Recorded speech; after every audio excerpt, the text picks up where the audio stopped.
Kurnool power grid project భూసేకరణకు రంగం సిద్ధం చేసింది ప్రభుత్వం.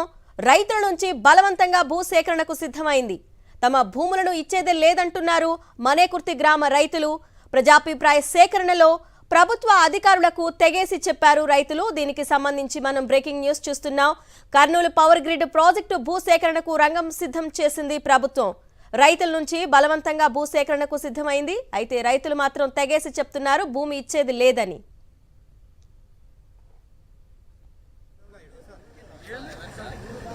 రైతుల భూసేకరణ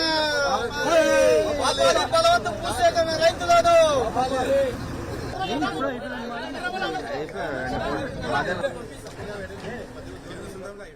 కర్నూలు పవర్ గ్రిడ్ ప్రాజెక్టు భూసేకరణకు రంగం సిద్ధం చేసింది ప్రభుత్వం.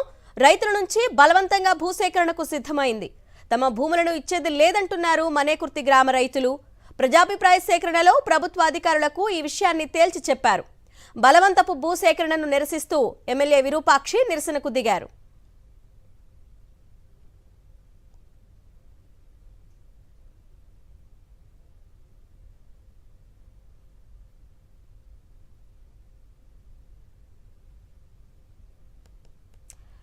రైతుల నిరసనకు సంబంధించి డీటెయిల్స్ మా ప్రతినిధి లోకేష్ అందిస్తారు. లోకేష్, చెప్పండి, రైతులు ప్రధానంగా ఏం చెప్తున్నారు? అధికార ప్రభుత్వానికి భూములు ఇచ్చేది లేదని తెగేసి చెప్తున్నట్లు తెలుస్తోంది.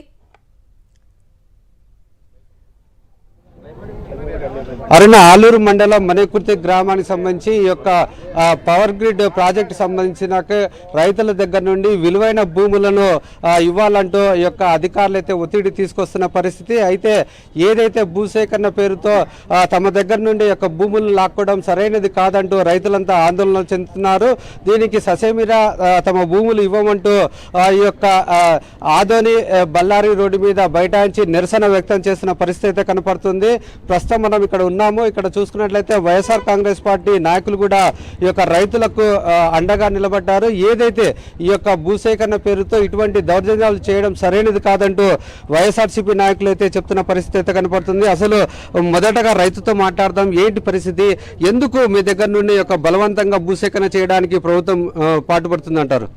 సార్, సొంతంగా ఇక్కడ ఈరోజు మేము ఎమ్మెల్యే చిప్పిగిరి ఆధ్వర్యంలోన, మా ఎమ్మెల్యే విరూపాక్ష ఆధ్వర్యంలోన, మాజీ ఎమ్మెల్యే సాయి ప్రసాద్ రెడ్డి అన్న గారి ఆధ్వర్యంలో, రైతు సంఘం ఆధ్వర్యంలో, ఈరోజు మనేకుర్తి గ్రామ ప్రజల ఆధ్వర్యంలో, కమ్మర్చేడు గ్రామ రైతులు. మీకు రైతుల యొక్క సమస్య ఏంటి? ఎందుకు మీ భూములని ప్రభుత్వానికి ఇవ్వడానికి మీరు ఎందుకు వెనుకాడుతున్నారంటారు? సార్, స్వతహాగా వాళ్లే వచ్చి, పవర్ గ్రిడ్ వాళ్ళు వచ్చి వాళ్లే లొకేషన్ సెలెక్ట్ చేసుకుని, అది కూడా గడ్డి పోచపడని పొలము, నల్లటి భూములు, శనగ పంటలు పండే పొలాల్లో సెలెక్ట్ చేసుకొని, ఒక రైతు ఎక్కడైతే రైతుగా జీవిస్తున్నాడో అటువంటి పొలాలను సెలెక్ట్ చేసుకొని అటువంటి రైతు జీవితాలను నాశనం చేయడానికి పవర్ గ్రిడ్ వాళ్ళు పూనుకున్నారని నేను చెప్తున్నాను. ఎందుకంటే జీవనాధారం వాళ్ళు రైతుగా జీవించి వాళ్ళు వ్యవసాయంగా జీవనం సాగిస్తున్న వంశపారంగా వస్తున్నటువంటి భూమిని వాళ్ళు జీవనం సాగిస్తూ వ్యవసాయంగా జీవిస్తున్నారు. కానీ వాళ్ళు ఒక ప్రామాణికంగా లేకుండా పవర్ గ్రిడ్ వాళ్ళు దీనికి అధికారులు, ఆర్డీఓ అధికారి అయితేనేమి, అదేవిధంగా ఎంఆర్ఓ వాళ్ళు అయితేనేమి, పవర్ గ్రిడ్ వాళ్ళకు ఒత్తాసు పలుకుతూ రేట్లు ఏమన్నా అడిగితే నిరంకుశంగా మీకు ఇంతే ఇచ్చేది, జనరల్ అవార్డు పాస్ చేస్తామనే అధికారం వాళ్ళకి ఇవ్వలేదు. రైతులు అనేక సంవత్సరాలుగా పంటలు పండిస్తూ జీవనం సాగిస్తున్నారు. ఇక్కడ అదిగిన పోతే రైతులు ఇక్కడ ఆత్మహత్య శరణమని నేను తెలియజేస్తా ఉన్నాను. ఇయ్యకున్నా కానీ దౌర్జన్యంగా తీసుకుంటామంటూ ఆర్డీఓ అధికారులు చెప్తున్నారు కదా, ఎట్లా చూడొచ్చు అంటారు? ఇది నిరంకుశంగా ఈ ప్రభుత్వం, ఎందుకంటే ఈ రైతుకు దీని మీద ఆధారపడుతున్నారు కాబట్టి దీనికి మంచిగా మాట్లాడి కన్సెంట్ తో చేయాలనే ఆలోచన కనపడట్లేదు. ఇందులో కొంతమందిని పర్సనల్ గా మాట్లాడి లోపకారిగా ఏమైనా రేట్ అడిగకపోయినా, ఏదైనా పొలం మిగిలిన ఇటు కట్ అయినా కూడా రైతు అనే వ్యక్తి లాస్ అవుతున్నాడు.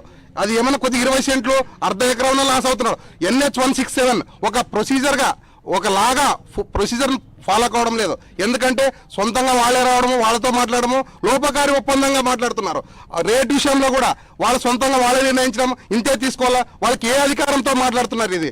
ఎందుకంటే ఆర్డీఓ అధికారి కూడా ఒక డివిజనల్ మేజిస్ట్రేట్ ఆయన.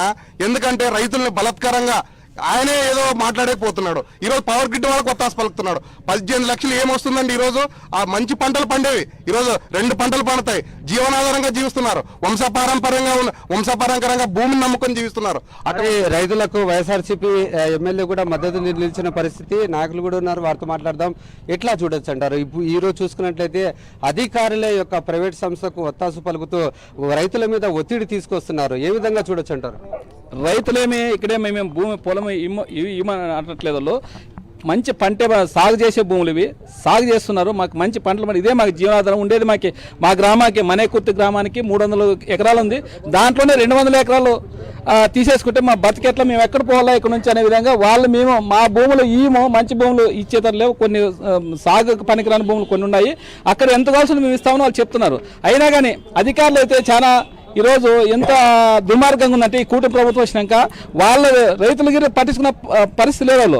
వాళ్ళు ఏమో అనుకుంటే వాళ్ళు సాధించే విధంగా ఈరోజు భూ హక్కు చట్టం తీసుకుని వచ్చి దాన్ని యాక్టివేట్ చేసుకుంటాం మేము అనే రకంలో ఆర్డీఓ గారు మాట్లాడేది మంచి పద్ధతి కాదు. అదే ఎంఆర్ఓ గారికి చెప్తున్నాం, ఆర్డీఓ గారికి చెప్తున్నాం, కలెక్టర్ గారికి చెప్తున్నాం. మీరు ఏమైనా రైతుల నుంచి దాదాపు 80% మంది రైతులు ఓకే అంటేనే ఒక చట్టం ఉంది. 2010లో చట్టాన్ని చేసినారు. 80% ఒప్పుకుంటేనే మాత్రమే ఆ భూ హక్కు మీకు దాంట్లోకి పోయే విధంగా చట్టం ఉంది. ఆ చట్టం వదిలేసి ఈరోజు వీళ్ళు స్వతహాగా ఆర్డీఓ అయితేనేమి వీళ్ళందరూ కలెక్టర్ గారిని మేము చెప్పి ఏమంటే రైతులు ఈ మనేకుర్తి అయితేనేమి కమ్మర్చేడు అయితేనేమి ఉలివెడుతు ఈ 3 గ్రామాల రైతులు చాలా వాళ్ళు వచ్చి చాలా బాధపడుతున్నాం. మేము ఈ రైతు మాకు పొలం పోతే చాలా బతికేది ఎట్లనే ఎక్కడ పోలే మేము మాకు ఆ డబ్బులు వద్దు ఏమొద్దు కానీ మాకు వాళ్ళు ఎంత ఇచ్చినా మాకు డబ్బు అవసరం లేదు. మేము మాత్రం భూములు ఇచ్చే ప్రసక్తి లేదనే విధంగా ఈరోజు రైతున్నారు. కాబట్టి వాళ్ళకి మేము ఖచ్చితంగా సపోర్ట్ ఉంటూ మేము వాళ్ళ రైతులు ఈ పౌరుగిటికి రైతులకి భూములు ఏంటంటే మేము డెవలప్మెంట్ వద్దనట్లేదు.